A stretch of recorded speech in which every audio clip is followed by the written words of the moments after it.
নমস্কার। Lessee known Bengali audio story চ্যানেলে আপনারা ধারাবাহিকভাবে শুনছেন শ্রীযুক্ত মনোজ বসু মহাশয়ের লেখা একটি অবিস্মরণীয় কালজয়ী উপন্যাস মানুষ করার কারিগর। আজ শোনাব দ্বাদশ পর্ব। ডি অবসর নিয়েছেন অনেক দিন। নতুন হেডমাস্টার এখন কম বয়সী চটপটে মানুষ। পাশ করানোর ব্যাপারে মহিমের দক্ষতা তাঁরও কানে গিয়েছে। টেস্ট পরীক্ষায় ছেলে এক বিষয়ে কম নম্বর পেয়েছে। হেডমাস্টার বলে দিলেন, মহিমবাবুকে ধরো, উনি যদি ভার নেন পাশ করিয়ে দেবেন। আমার কাছে যদি বলে যান তবে তোমায় পাঠাতে পারি। হেডমাস্টারের কাছ থেকে এসে ছেলে মহিমকে ধরে। হাসতে হাসতে বিপুল আত্মতৃপ্তির সঙ্গে মহিম বলেন, হেডমাস্টার মশাই জানেন কি না তিনি তো বলবেনই, কিন্তু কতজনের ভার নেব বল দেখি, মেরে ফেলবি নাকি আমায় তোরা? আপনি বললে তবেই হেডমাস্টার পাঠাবেন। বলে দিন কবে থেকে যাবেন। মহিম আপাতত না না না না করে ছেড়ে দিলেন। ঘুরুক দুটো একটা দিন, ডর উঠুক। নাছোড়বান্দা ছাত্র পরের দিন বাড়ি থেকে অভিভাবক সঙ্গে নিয়ে আসে, বাবা, কাকা কি দাদা। আপনি মহিমবাবু? নমস্কার। চোখে না দেখেও জানি খুব। ছেলে বলে আপনি যাদের পড়ান তাদের কেউ ফেল হয় না। অফিস কামাই করে এসেছি, অসিতের অঙ্কটা আপনি না দেখলে কিছুতে হবে না। মহিম বলেন, আপনারা আগে কোথায় থাকেন বলুন তো? ভালো পড়াচ্ছি কি এই টেস্টের রেজাল্ট বেরোনোর পর থেকে? মার্চের প্রথম হপ্তায় ফাইনাল, এর মধ্যে কি শেখাবো আর কতই বা নম্বর পাওয়াবো? অভিভাবক বলেন, হ্যাঁ, শেখাতে হবে না মাস্টারমশাই। পাস টাস করে নিয়ে কপালে থাকে তো ধীরে সুস্থে পরে শিখবে। শেখার কি শেষ আছে জীবনে? নম্বর পেলেই হলো। এই টায় পাশের নম্বরটা নয়, তার কিছু ওপরে। আরে মশাই, নম্বর দেবে তো ইউনিভার্সিটি। নম্বর কি আমার বাক্সে তোলা রয়েছে যে বের করে এনে দিলেই হলো? অভিভাবক হেসে বলেন, ছেলে এমন দ্বারা বলে তাতে তো মনে হয় তাই, আপনার বাক্সেই নম্বর। কাজের কথা এবারে। মহিম গম্ভীর হলেন। কম সময়ের ভেতর কাজ দেখাতে হবে, এর আলাদা রেট, কন্ট্রাক্টের কাজের মতো। রেট শুনে অভিভাবকের চোখ কপালে ওঠে। শিক্ষক আপনারা, ছাত্র শিক্ষা দিয়ে পুণ্যকর্ম করছেন, নিতান্ত কাঠ থ্রোটের মতন হয়ে যাচ্ছে যে মাস্টারমশাই। 2 বছর ধরে টিউটর রেখে যা পেতেন 3টে মাসে তাই আদায় হয়ে যাচ্ছে। মাইনেটা 2 বছরের হিসেবে ধরুন, খুব সস্তায় ঠেকবে। সত্যি অদ্ভুত কর্মা মহিম। অঙ্ক, ইংরেজি, বাংলা 3টে বিষয়ে চৌখোশ মাস্টার। বেটে খাতায় লিজার মারতে চিত্তবাবুর সুবিধে। বলেন, গোল আলু, ঝাল ঝোল চচ্চড়ি যেমন খুশি লাগিয়ে দেওয়া যায়, ভাবতে হয় না। মহিম ভেবে ভেবে কয়েক ধরনের অঙ্ক কষবার সংক্ষিপ্ত নিয়ম বের করেছেন। মাথা ঘামাতে হয় না, ছকে ফেলে দিলে আপনি হয়ে যায়। আর যেন একটা তৃতীয় দৃষ্টি খুলে গেছে। ফাইনাল পরীক্ষায় কি কি আসতে পারে দাগ দিয়ে দেন, তারই 15 আনা এসে যায়। এক আধবারের কথা নয়, বছর বছর এমনি হয়ে আসছে। তাতেই আরও নাম হয়ে গেল ছেলে মহলে।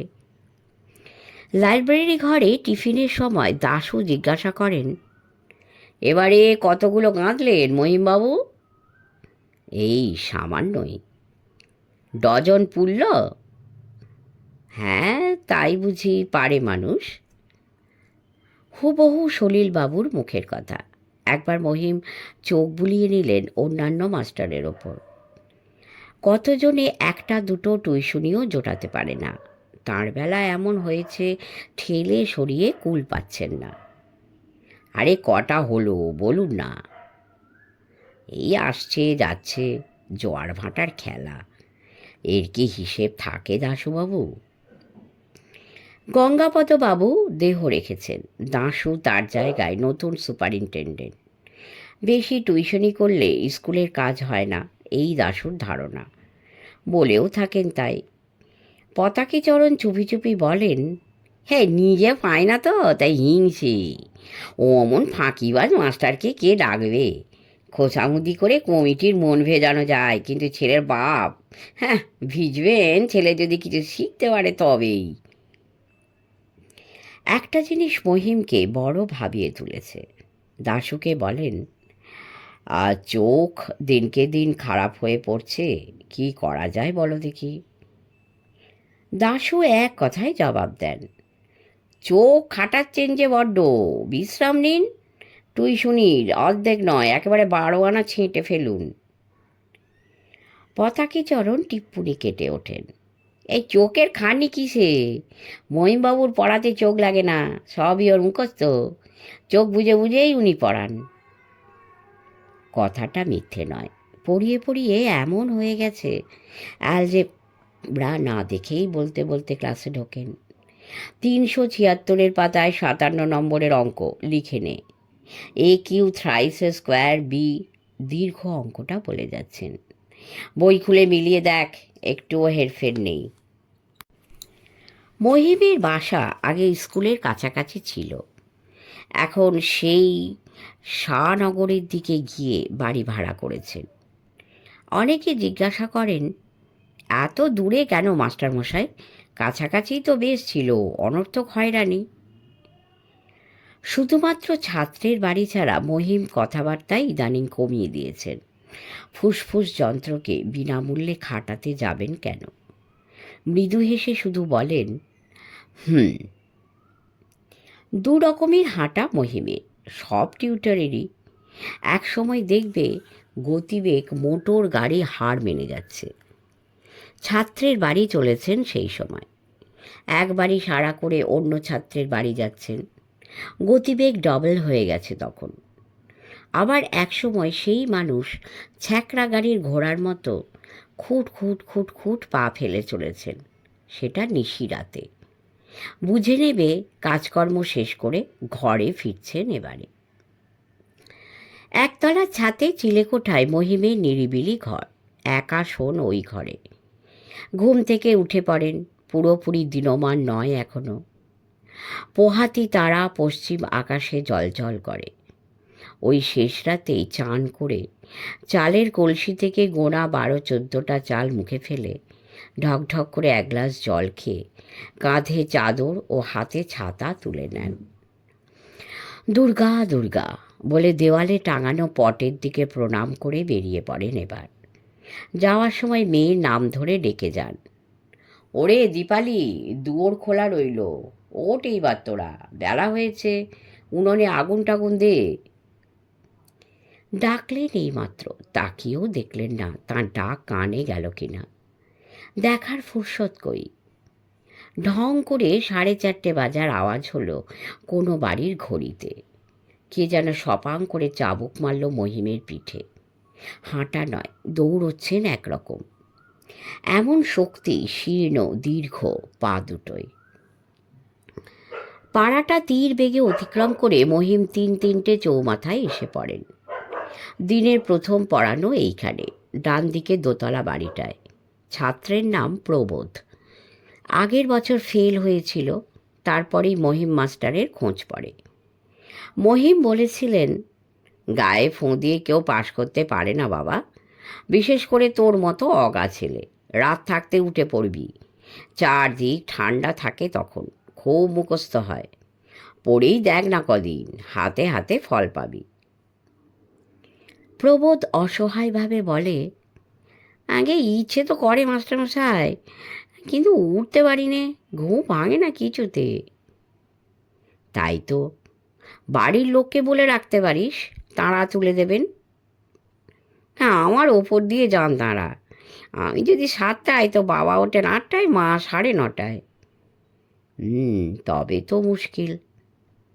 একটুখানি চিন্তা করে মহিম বলেন, আচ্ছা নিচের ঘরে এই পড়ার ঘরে তুই শুবি। শেষ রাতের দিকে উঠিস তো একবার, খিলটা তখন খুলে রেখে দিবি, আমি এসে ডেকে তুলব। আপনি স্যার এই শীতের রাত্রে? শীতটা বেশি পড়ে গেল হঠাৎ আজ কদিন। কী করব বাবা, উপায় নেই। ভার নিয়েছি যখন, তোর বাবার কাছে কথা দিয়েছি পাশ করিয়ে দেব। মহিম মাস্টারের কর্তব্য জ্ঞান দেখে প্রবোধের বাড়ির সকলে অবাক হয়ে গেছে। মাস্টার এসে পড়িয়ে যান, কেউ তা জানতেও পারে না। প্রবোধ তারপর থেকে গলা ফাটিয়ে পড়তে লাগে। কিন্তু শেষ রাত্রির থেকে না ধরলে মহিম যে কোনো রকমে সময় কুলিয়ে উঠতে পারেন না। এতগুলোর দায়িত্ব নিয়েছেন, নিজের পক্ষে 1 ঘন্টা করে পড়াবেন তো প্রতি জায়গায়, না হলে অন্তত 50 মিনিট। মুশকিল হয়েছে বিধাতা মাত্র 24 ঘন্টায় দিনরাত্রির করেছেন। এর ভেতর থেকেও খাওয়া ও ঘুমে ঘন্টা 8 বাজে খরচ হয়ে যায়। আবার স্কুল আছে 10:30 থেকে 4টে। প্রবোধকে শেষ করে মহিম পথে বেরোন। রাস্তায় তখন গ্যাসের আলো। কালীঘাট মুখো ছুটেছেন। এবারের বাড়িটায় সুবিধে আছে। কর্তাবাবু ভোরবেলায় ট্রামে চড়ে চাঁদপাল ঘাটে বড় গঙ্গায় নাইতে যান। তার আগে নিজের হাতে কড়া তামাক সেজে খেয়ে নেন 1 ছিলিম। বিছানা ছেড়ে উঠে ছেলেকেও ডেকে তুলে দেন। মহিমের কড়ানাড়া শুনেই ছাত্র এসে দুয়ার খুলে দেয়। পড়বার ঘর ওপরে, দোতলা সিঁড়ি ভেঙে উঠতে হয়। এই এক হাঙ্গামা, আর কিছু না হোক ওঠা নামায় খানিকটা সময় নষ্ট তো বটে। এখান থেকে ছুটলেন সিংহী বাড়ির দিকে। সিংহীরা নাম করা বড়লোক, কিছুটা সাহেব ঘেঁষা। 7:45 থেকে পড়াবার কথা। অল্প স্বল্প রোদ উঠেছে। মহিম ছাতা খুলেছেন। ছাতা সর্বক্ষণ মহিমের হাতে। ছাতা বাদ দিয়ে মহিম মাস্টারকে ভাবাই যায় না। একই ছাতা বছর কয়েক ঘুরছে তার হাতে, আর 6 বছর ঘুরবে এমন আশা করা যায়। ছাতার কাপড়ের কালো রঙটা কেবল ধূসর হয়ে গেছে, তাছাড়া অন্য কোনো খুঁত নেই। শীত, গ্রীষ্ম, বসন্ত, বর্ষা সব ঋতুতে ছাতার সমান ব্যবহার। বর্ষায় ছাতা মেলেন বৃষ্টির জন্য, অন্য সময় রোদ ঠেকাতে। ঠান্ডা লাগার ভয়ে রাত্রির বেলাও ছাতা খুলে চলেন। মাথার ওপরে ছাতা ঠিক খাড়া থাকে ছবিতে দেখা পৌরাণিক রাজছত্রের মতো। খোলা ছাতা কাঁধের ওপর ঠেসান দিয়ে চলা তার অভ্যেস নয়। ছাতা দেখেই দূর থেকে বুঝতে পারা যায়। ছেলেরা বলেন, ওই যে মহিম মাস্টার আসছে। সিংহী বাড়ির বুড়ো কর্তা চন্দ্রভূষণ সিংহ বারান্দায় টেবিলের ধারে খবরের কাগজ পড়েন। মহিমকে উঠতে হয় বারান্দার অন্য প্রান্ত দিয়ে। দেওয়াল ঘড়ির দিকে তাকান। 7:45 পরে 2 মিনিট হয়ে গেল। অমনি চন্দ্রবাবু হাঁক ছাড়বেন, শুনে যান মাস্টারমশাই, এই দিক হয়ে যাবেন। কাছে এলে দেরি হবার কারণ জিজ্ঞাসা করেন। 2-1 কথায় শেষ করে চলে যাবেন সে উপায় নেই। চন্দ্রবাবু একসময় বড় উকিল ছিলেন, রিটায়ার করেছেন, কিন্তু জেরার অভ্যেস যায়নি। 2 মিনিট দেরির জন্য যথোচিত কৈফিয়ত দিয়ে পড়ার ঘরে যেতে মিনিট 10 লেগে যায়। অবশ্য তাড়াতাড়ি গিয়ে কোনো লাভ আছে যে তা নয়। জলি সিং পড়ে না প্রায়, বলে, আজকে থাক স্যার, শরীরটা বেজুদ লাগছে, বসুন, চায়ের কথা বলে আসছি। চায়ের কথা বলতে জলি বেরিয়ে যায়। চা সঙ্গে সঙ্গে এসে পড়ে, কিন্তু জলি হয়তো আর ফিরেই এলো না। অথবা ফিরে এসে বলল, মাস্টারমশাই আপনি পড়ে যান, আমি শুনি, শুনে শুনেই শিখে ফেলব। বলে সেই ইজি চেয়ারে শটান গড়িয়ে পড়ে। মহিম পড়িয়ে যাচ্ছেন, ছাত্র ওদিকে খেলার ক্যাটালগের এ পাতা ও পাতা উল্টাচ্ছে। মাঝে মাঝে মহিমের মনে বিবেকের দংশন জ্বালা। এখন এই গোলামির বেহদ্দ। আর একদিন তিনি সাতু ঘোষের চাকরি ছেড়ে দিয়ে এসেছিলেন। বড্ড রাগ হয় নিজের ওপরে, আর এই ছেলেটার ওপরেও বটে। থাপ্পড় কষিয়ে দিতে ইচ্ছে করে, কিন্তু মুখে এতটুকু বিরক্তি প্রকাশ করবারও উপায় নেই। বাড়ির একমাত্র ছেলে, সকলের আদরের। মাইনে ভালোই দেয়, সুতরাং যা করে চুপ করে সয়ে যেতে হবে। সিংহি বাড়িতে পড়ানো নয়, মৌসাহেবই অনেকটা। একটার পর একটা সেরে যাচ্ছেন আর স্কুলের দিকে এগোচ্ছেন ক্রমশ। ছাত্রের বাড়ি হিসেব করে মহিম এমনভাবে পরপর টিউশনি সাজিয়ে নিয়েছেন, বিশেষ করে শাহনগরে বাসা ভাড়া করাও এই কারণে। সিংহি বাড়ির পরে বলরাম মিত্তির লেনে রবিনকে পড়ান। সকালবেলায় এই শেষ। মণি ঘোষের ছোট ভাই রবিন। মাস্টারের প্রথম দিনে গার্জেন ভেবে মহিম যাকে খাতির করেছিলেন। এমএ পাশ করে গেছে মণি, স্বাস্থ্য সেই আগের মতোই ফেটে পড়ছে। কিন্তু হলে কি হবে, সংসার করল না, দেশের কাজ নিয়ে মেতে আছে। মহিমকে দেখলে গড় হয়ে প্রণাম করে পায়ের ধুলো নেয়।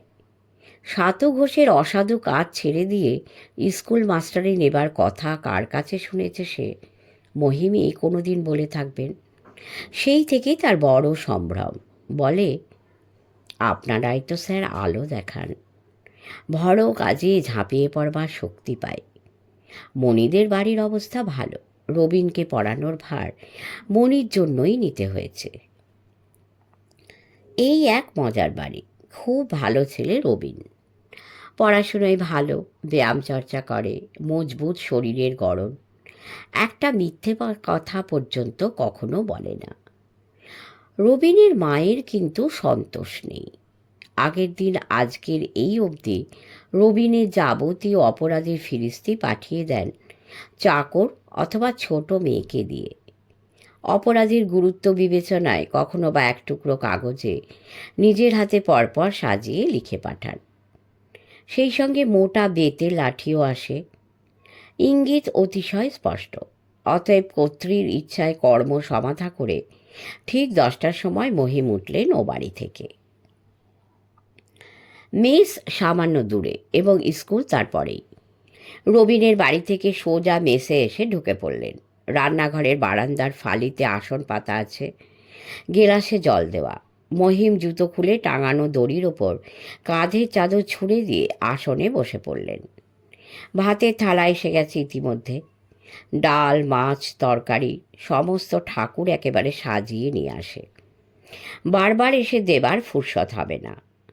এইবারে হাতের খাটনি মহিমে। থালার ভাত অতি দ্রুত মুখের বিবরে পৌঁছে দেওয়া এবং মুখের খাটুনিও তাড়াতাড়ি চিবিয়ে গলায় চালান করে পরের আমদানির জন্য জায়গা খালি করে ফেলা। দুই অবয়বে পাল্লা চলেছে, যেন সে এক দেখবার বস্তু। খাওয়ার শেষে জোরে একবার গলা খাঁকারি দিয়ে হাতে মুখে হুড়হুড় করে মগ দুই জল ঢেলে চাদর কাঁধে ফেলে জুতো পায়ে ঢুকিয়ে মহিম সাঁ করে বেরিয়ে যান। ওয়ার্নিং বেল পড়ে গেছে স্কুলে। নাম সই করে খড়ি আর স্কেল হাতে মহিম চেঁচাতে চেঁচাতে ক্লাসে ঢুকলেন। 28 থিওরেম 112 পৃষ্ঠা খুলে ফেলো। Let A B C B A triangle.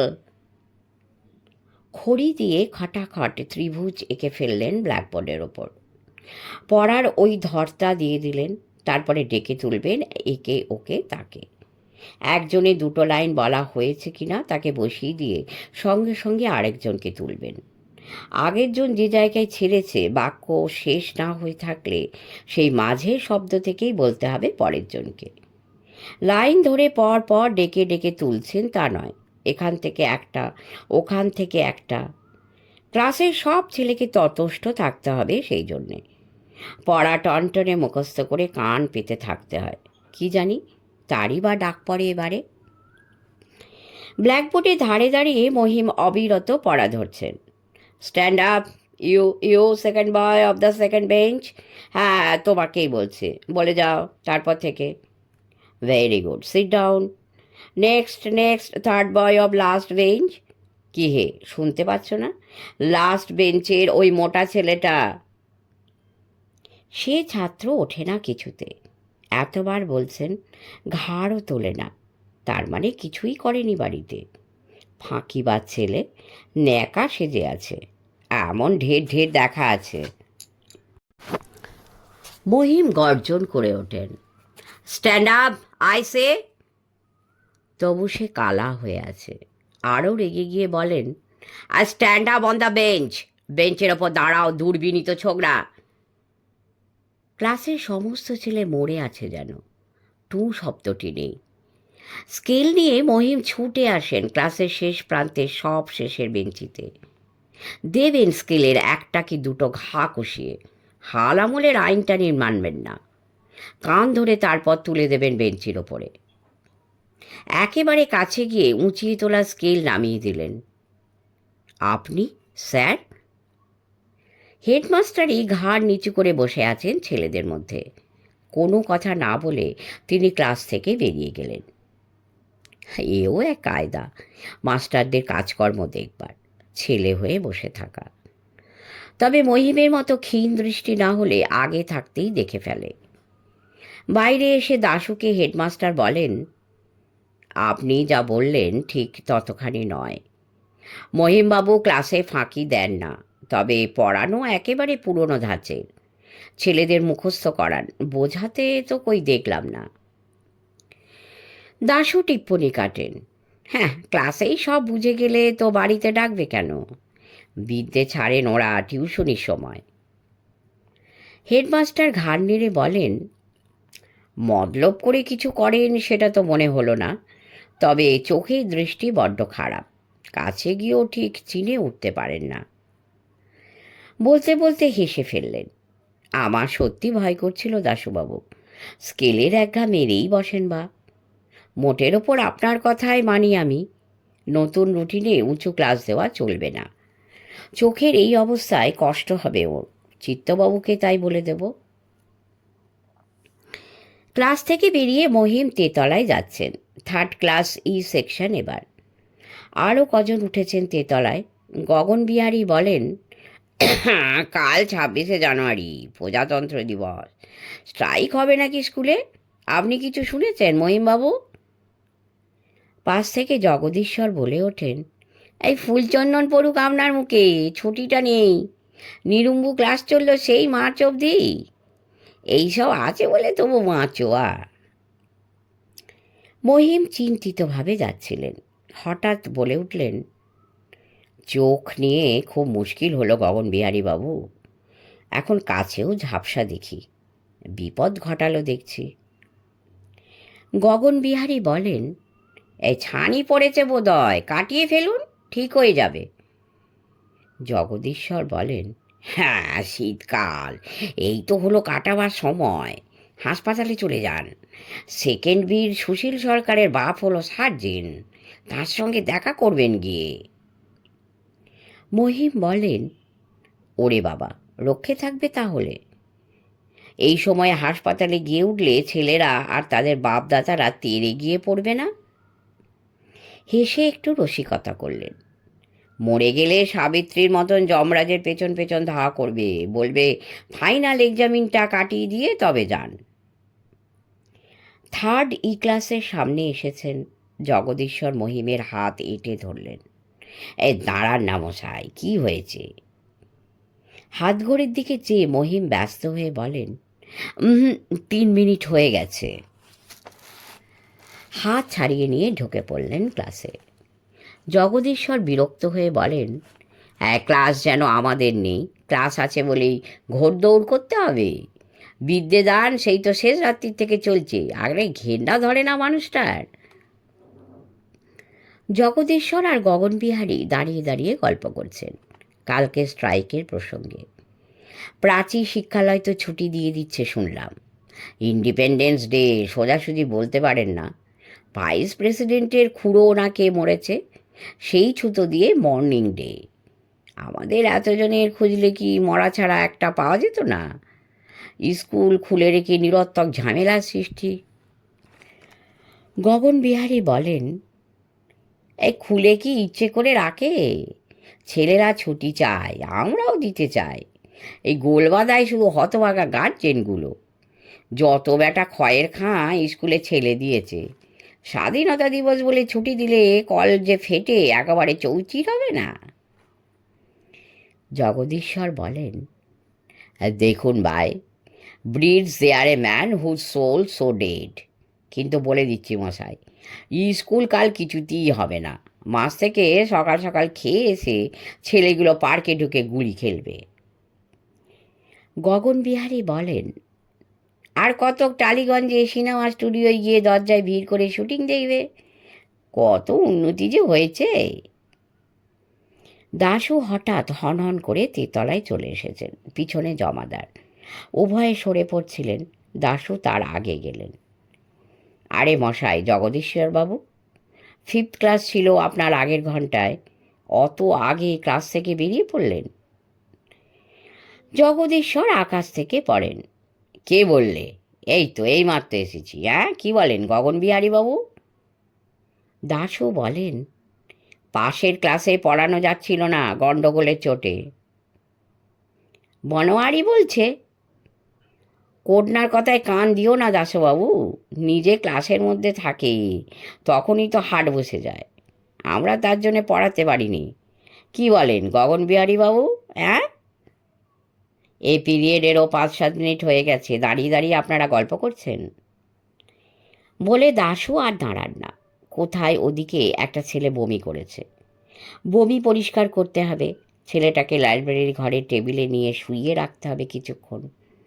দৃষ্টির আড়াল হলেই জগদীশ্বর ফেটে পড়লেন। গগনবিহারীকে বলেন, ছুটছেন কেন মশাই? অত ভয় কিসের? হাতে মাথা কাটবে নাকি? 5th ক্লাস আগে ছেড়ে থাকি তো 3rd ক্লাসে এই পড়ে যাচ্ছি, চুকে বুকে গেল। মুখে এসে গিয়েছিল, তা যেন চেপে দিলাম। সুপারিনটেন্ডেন্ট হয়ে নিজে তো একটা ক্লাসেও যায় না। কাজ হচ্ছে ফোঁপর দালালি আর মাস্টারদের পিছনে লাগা। 4টে শেষ ঘন্টা বাজবার সঙ্গে সঙ্গে মহিম আবার টিউশনিতে চলেছেন। জগদীশ্বর পিছন থেকে ডাকেন, ও মহিম বাবু, নোটিশ দেখলেন? শিক্ষালয় অবধি ছুটি দিয়ে দিল। আমাদের উল্টো, 1 ঘন্টা আগে 9:30টার সময় কাল হাজিরা। ততক্ষণে মহিম অনেকটা এগিয়ে গেছেন। ঘাড় নেড়ে হুঁ বলে দিলেন। ঘাড় নাড়াটা শুধু দেখা গেল, কিছু শোনা গেল না। আরে দৌড়চ্ছেন যে মশাই, কে তারা করলো? পতাকিচরণ হি হি করে হাসছেন, বলেন, হে হে হে, না দেখে শুনে পার হতে গিয়ে একটা লোক সেদিন চাপা পড়লো মোড়ের মাথায়। আপনার তো আবার চোখ খারাপ। এবারও ঘাড় নেড়ে মহিম বলেন, হুম। কথা বলার ফুরসত নেই। চাপা পড়লেও দেখে শুনে ধীরে সুস্থে রাস্তা পার হবার সময় হবে না। পার হয়ে গিয়েই গোয়ালপাড়া লেন বেরিয়েছে বড় রাস্তা থেকে। একটা হিন্দুস্তানি খাবারের দোকান সেখানে। কচুরি ভাজছে দেখা যাবে। মহিম মাস্টারকে চেনে তারা। রাস্তা পার হচ্ছেন দেখতে পেয়েই শালপাতার ঠোঙায় খানিকটা আলো কুমড়োর ঘ্যাঁট ও 3খানা কচুরি দিয়ে এগিয়ে ধরবে। ঠোঙা হাতে নিয়ে দাম মিটিয়ে দিয়ে মহিম ছুটছেন গলি ধরে। ছুটছেন আর কচুরিতে কামড় দিচ্ছেন। গলি শেষ হয়ে হরি চাটুর্যের স্ট্রিট। খাওয়া শেষ হয়ে যাবে সেই সময়। ঘড়ি ধরে যেন হিসেব করা, সেই মোড়ের উপর কল আছে।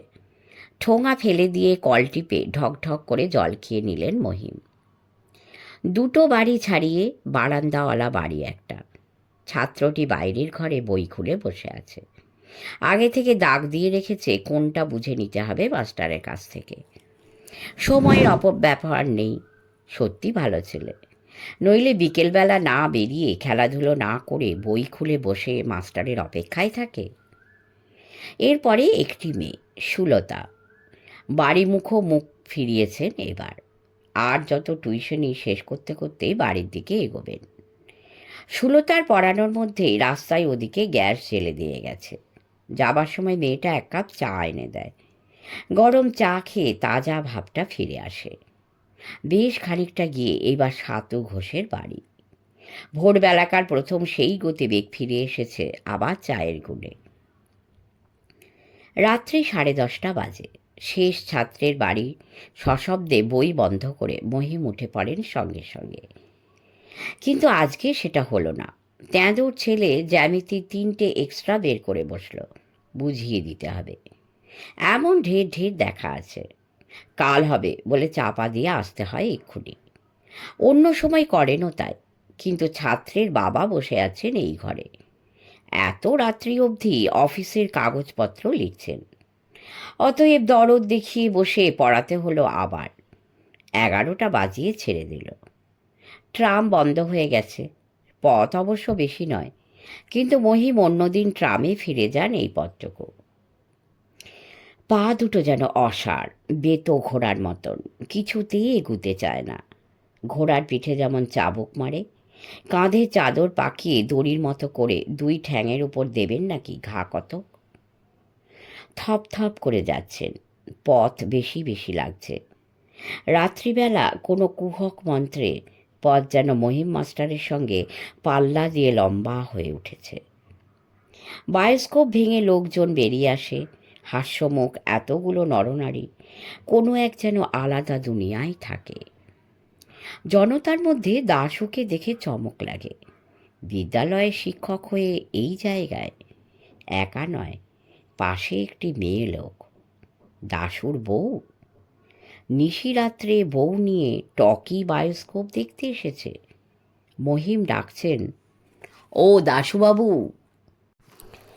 কলকাতায় প্রথম যখন বাসা করেন সরলা বালাকে নিয়ে মহিম এসেছিলেন একদিন। কিন্তু মাস্টার মানুষের ছেলে পড়ানো ছাড়া আর কিছু করবার জো আছে? বেউজ্জুতি হতে হয়। তারপর আর কখনো টকি দেখেননি। এই যে দাশুবাবু, এদিকে এদিকে। দাশু আগেই দেখতে পেয়েছেন, না দেখার ভান করে সরে পড়ার তালে ছিলেন। রাত্রি অনেক, বউ দাঁড় করিয়ে রেখে ভ্যানর ভ্যানর করবার সময় এখন নয়। কিন্তু টিউশনি ফেরত বাড়ি চলেছেন মহিম। দুটো কথাবার্তা না বলে কি অমনি ছাড়বেন? সাড়া না পাওয়া অবধি ডাকাডাকি চলবে। বায়োস্কোপ দেখা হলো বুঝি? বিজ্ঞানের কি অসাধ্য সাধন! এই তোমার বৌদিদিকে নিয়ে আমি একবার এসেছিলাম, কি পালা নাম মনে পড়ছে না। ছবিতে বড় বড় করে কথা বলতে লাগলো। দশ মহাবিদ্যা, কালী, তারা, ষোড়শী, ভুবনেশ্বরী, ছিন্নমস্তা, ধূমাবতী ফসফস করে একের পর এক আবির্ভূতা হচ্ছে। যত বুড়ো বুড়ি গদগদ হয়ে মা মা করছে। কিন্তু ফষ্টি নষ্টি আছেও তো আবার। অন্ধকার করে দিয়েছে, সিটি মারছে আমার পিছনে, অসভ্য কথাবার্তা চলছে। খানিক পরে আলো জ্বললে দেখি আমাদের স্কুলের 2nd ক্লাস সি সেকশনে 2 ছেলে। বলে, নমস্কার স্যার। লজ্জায় আমি মুখ তুলে তাকাতে পারিনি। তোমার বৌদিদি এখনো বলে, আর একদিন দেখে আসি চলো না। রক্ষে করো, একদিনে যথেষ্ট হয়েছে, আর কাজ নেই। দাশু বলেন, রাত্রে শোতে ছেলেপুলে থাকে না, তাছাড়া আমি যখন গিয়ে বসেছি হলের মধ্যে টু শব্দ করার তাগত আমার স্কুলের কারো হবে না। বউ একটু সরে গিয়ে দাঁড়িয়েছিলেন, সেদিকে চেয়ে দাশু বলেন, এই যাচ্ছি, চলো রিকশায় করা যাক একখানা। চলে যাবার স্পষ্ট ইঙ্গিত পেয়েও ছাড়বেন কি মহিম? বললেন, কি নোটিশ বের করেছ আজ তোমরা? আমি কিছু দেখিনি। 1 ঘন্টা আগে কাল হাজিরা, ইন্ডিপেন্ডেন্স ডে ঝামেলা। বাইরের লোক আসবার আগে গেট চেপে থেকে ছেলে ঢোকাতে হবে আমাদের। বলে সুপারিনটেন্ডেন্ট দাশু বলে উঠলেন, নোটিশ দেখবেন কেন? স্কুলের কোনো কিছু দেখেন নাকি চোখ তাকিয়ে? মন উড়ু উড়ু, ঘন্টা বাজতে না বাজতে ছুটতে শুরু করে দেন।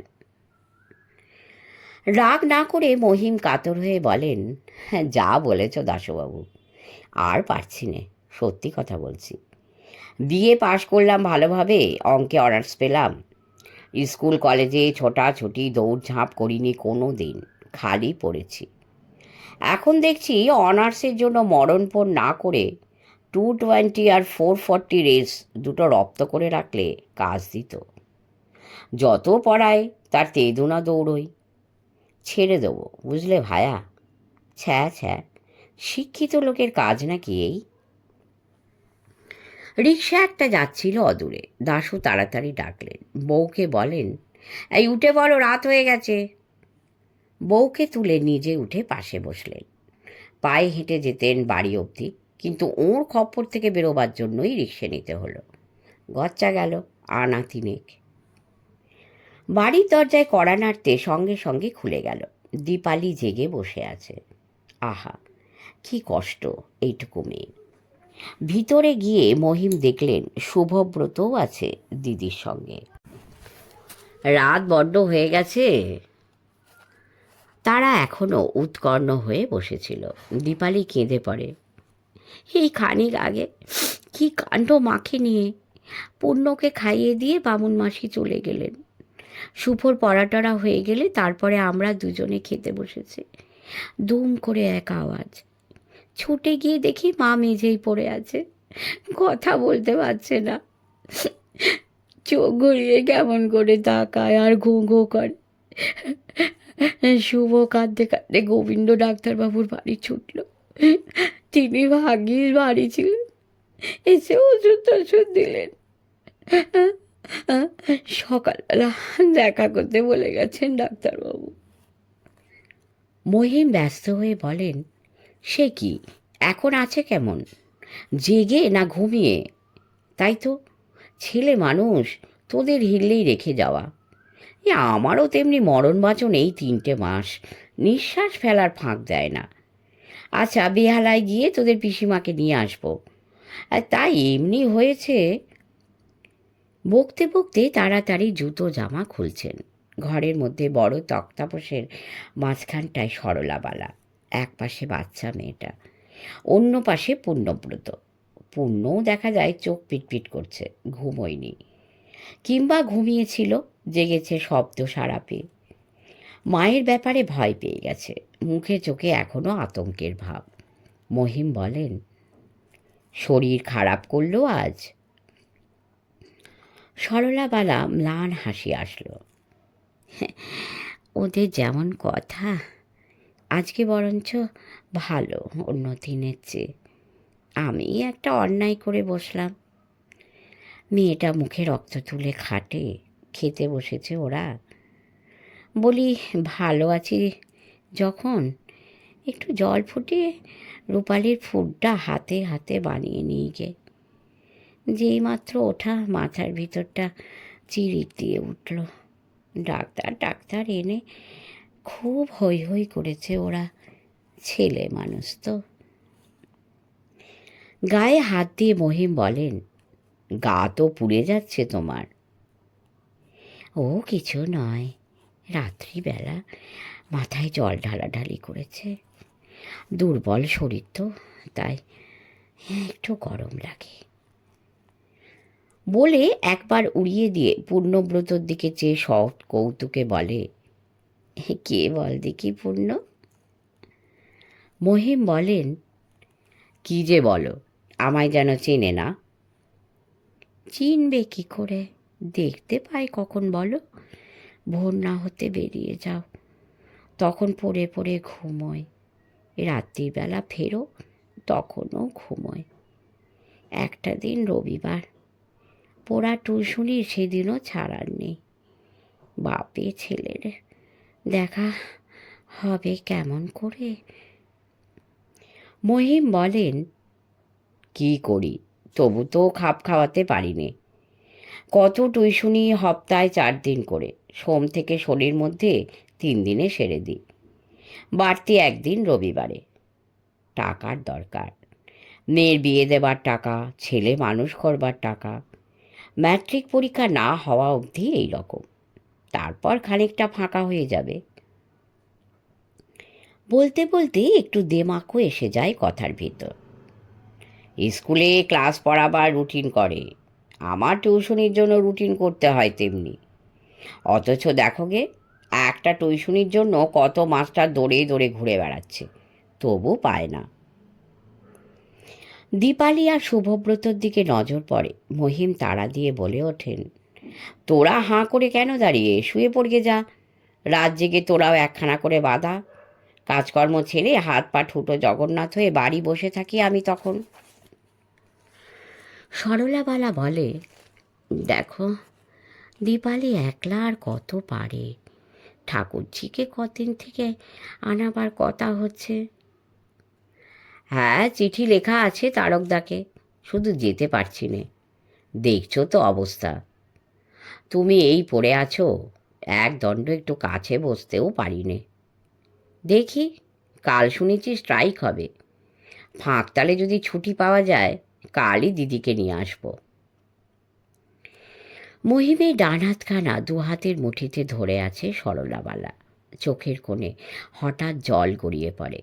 আঁচলে চোখ মুছে সরলাবালা বলে, দেখো, একটা কথা বলছি তোমায়, আর বলতে পারি না পারি। স্বামীর মুখের দিকে চেয়ে তাড়াতাড়ি সামলে নেয়। প্রায় তো সেরে উঠেছে, সেরে গিয়ে তখন মনে থাকে না থাকে, সেজন্য বলে রাখি, আমার শুভ আর পুণ্য কখনো যেন মাস্টার না হয়। মহিম উত্তেজিত হয়ে বলেন, ওরা বলে কেন কেউ কখনো স্কুল মাস্টার না হয় যেন? অতি বড় শত্রুর জন্যও এই কামনা করিনে। ছ্যা ছ্যা, এটা কি একটা জীবন নাকি? কথা বলতে বলতে অন্য কথা এসে পড়ে। সেরে সুরে ওঠো, টকি বায়োস্কোপে নিয়ে যাব। সেই যে গিয়েছিলে মনে নেই? কালী, তারা, ভুবনেশ্বরীরা সব আসতে লাগলেন।